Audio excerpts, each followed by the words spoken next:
1839년에 카메라가 발명되어 특허를 내고 그 후로 사진의 등장과 함께 화가들은 모두 굶어 죽을 거라는 루머는 루머로 끝났듯이 사진의 역사는 미술에 비해 훨씬 짧지만 나름대로 발전을 하며 동시대를 걸어갑니다. 정확하고 분명한 사진도 존재해야 하고 아주 오래전에 회화적으로 사진을 표현했던 그 시절의 사진도 공존해야 하는 것이겠지요. 서로의 분야가 다름을 인정하고 서로를 격려하며 함께 갑니다. Just past the long, narrow road. 안녕하세요. 정사진공방입니다. 완연한 가을을 즐기며 하염없이 흘러가는 구름을 바라봅니다. 구름이 흘러가는 곳은 어디이고 그 구름을 바라보고 있는 저는 어디로 가는 걸까요? 쓸데없는 상념에 빠져보는 가을이지만 여름 같은 한낮의 푸념을 퍼올리며 정우사진공방 영상 시작하겠습니다. 오늘은 보통 때와는 달리 해화 렌즈를 소개하려고 합니다. 오래전부터 알고 지낸 지인께서 렌즈를 소개해보라는 권유가 있었습니다. 제가 뭘 할 수 있는 것이 있을까요? 혼자 극적거리거나 찍거나 나름대로 자존심은 있어서 삐딱선 타는 것이 취향인데 누구에게 권한다는 것은 참으로 힘들다는 걸 압니다. 그런데 조곤조곤 말씀해 주시는 이야기를 듣다 보니 세뇌되었나 봅니다. 어쩌면 그것이 맞을 거라는 생각이 들었습니다. 제 주변에는 회화 렌즈를 쓰시는 분이 많습니다. 그리고 렌즈에 대한 정보도 공유하고 나름대로 촬영 기법도 전수합니다. 정우사진 공방이 회화적인 사진 위주이다 보니 회화 렌즈를 어디에서 구입하는지 어떻게 사용하는지 궁금해하시는 분들이 많았습니다. 그래서 따로 연락을 주시는 분께는 연락처를 공유하기도 하고 또 촬영하시다가 잘 안되는 부분은 저와 함께 고민을 하기도 했습니다. 그런데 이번에는 정우사진 공방 채널이 주축이 되어 회화 렌즈를 가지고 계신 분들과 회화 렌즈가 필요한 분들의 교류가 되는 오작교 역할을 하면 어떨까 하는 제안을 주셨습니다. 그동안 많이 보유해 두었던 회화 렌즈를 소개하고 또 회화 렌즈가 필요하신 분들은 그 렌즈를 구입할 수 있는 매개체 역할을 하는 것이지요. 즉 회화 렌즈를 구입해 보고 싶으신 분들도 연락을 주시고 가지고 계신 회화 렌즈를 방출하고 싶은 분들도 연락을 주시면 됩니다. 그렇게 해서 제가 회화 렌즈를 소개하게 되었습니다. 첫 번째 렌즈부터 말씀드리겠습니다. 렌즈를 내놓으신 작가님이 적어주신 메모를 한번 읽어보겠습니다. 렌즈 명칭은 85mm 리볼빙 세퍼레이드입니다. 이 회화 렌즈는 이름이 거창한 만큼 그 재능이 뛰어납니다. 85mm이며 리볼빙 세퍼레이드는 분리를 할 수 있고 리볼빙이라는 것은 옛날 렌즈는 초점이 정중앙에 맞는데 그것을 피하여 촬영자가 원하는 위치, 동서남북 방향으로 초점이 맞을 수 있게 조정하는 것입니다. 그것을 필요에 따라 떼었다 붙였다 하는 것이 리볼빙 세퍼레이드라고 하는 것이지요. 소니 풀프레임 미러리스용이고 이 렌즈의 용도는 핑거링과 주제와 부제의 분리를 잘 합니다. 원형 조리개이며 무게는 280g, 길이는 90mm, 후두는 53mm, 경통은 60mm이며 렌즈의 연역은 100년 이상 된 형성 렌즈의 조합입니다. 그러면 85mm 리볼빙 세퍼레이드 회화 렌즈의 특징을 알아보겠습니다.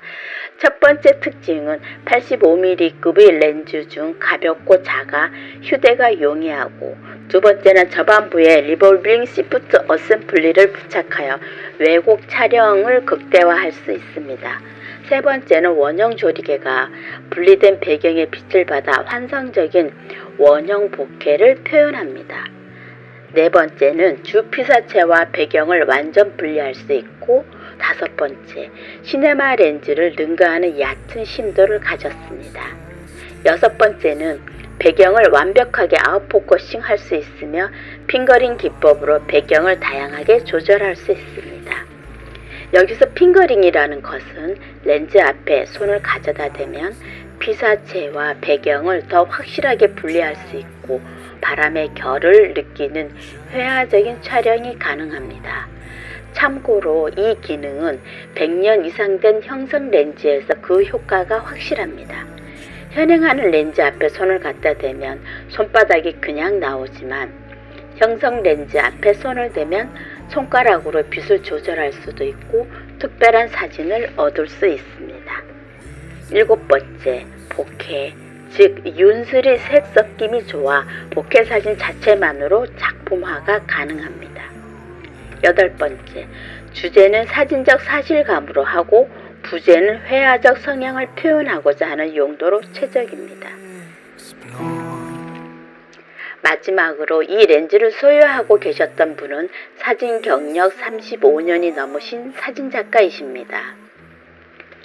이렇게 회화 렌즈를 소개하는 동안 배경 영상으로 사진작가님의 샘플 사진을 보여드렸습니다. 남성 작가라는 걸 한눈에 알 수 있게 사진에 힘이 넘치는 것을 볼 수 있습니다. 가장 중요한 이 회화 렌즈의 가격이 궁금하신 분은 연락주세요. 작가님이 주신 렌즈 소개서와 함께 렌즈 테스트를 해볼 수 있도록 해드리겠습니다. 렌즈를 소개받았으니 저도 테스트를 해봅니다. 꽃밭에서 첫 번째 촬영을 하고 화학산에 가서 두 번째 촬영을 해봤습니다. 꽃밭에서 촬영하던 날은 오후빛이었고 사선으로 들어오는 빛이 촬영하기 딱 좋은 날이었습니다. 처음 렌즈를 만난 날이었기도 하고 잠시 헤매기도 했지만 어느새 낯선 렌즈는 오랜 벗처럼 손에 익었습니다. 빛을 찍고 빛을 따라가고 그 빛을 따라가며 유희를 즐기고 있었습니다. 빛의 방향을 따라 렌즈의 방향을 달리하다 보면 빛이 모이는 방향이 있고 빛들이 모여서 무지개를 만들기도 하고 그 빛들이 1단, 2단, 3단으로 심도를 달리해서 한 장에 3장 다중 노출처럼 표현해 주기도 합니다. 원래 사진은 빛으로 그리는 그림이라고 했으니까 정말로 그 빛을 따라 사진을 촬영해 보면 꽃을 찍는 건지 빛을 찍는 건지 헷갈리기도 합니다. 심도는 얕으면서도 선해도는 좋은 렌즈입니다. 그다지 크지 않아서 카메라를 손으로 들고 촬영해도 되고요.